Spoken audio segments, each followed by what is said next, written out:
Hello and welcome back to MBBS Council.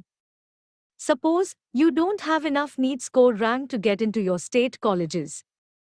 And also you don't want to take a seat in a deemed university due to high tuition fees. At that time, what option is left for you?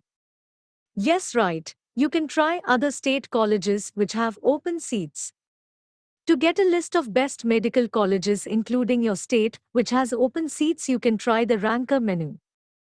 Like the previous video, a list of options will be displayed in front of us. There is also an option to select any particular state.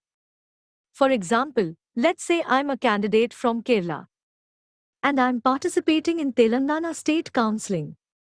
As I don't have any clue about Telangana colleges, I can use the open rank facility which is present inside the rank option. When I selected it, it's showing colleges like Apollo Institute of Medical Sciences, Kamineni, Mallar Reddy, etc. Like this, you can also try for your state. See you in the next video.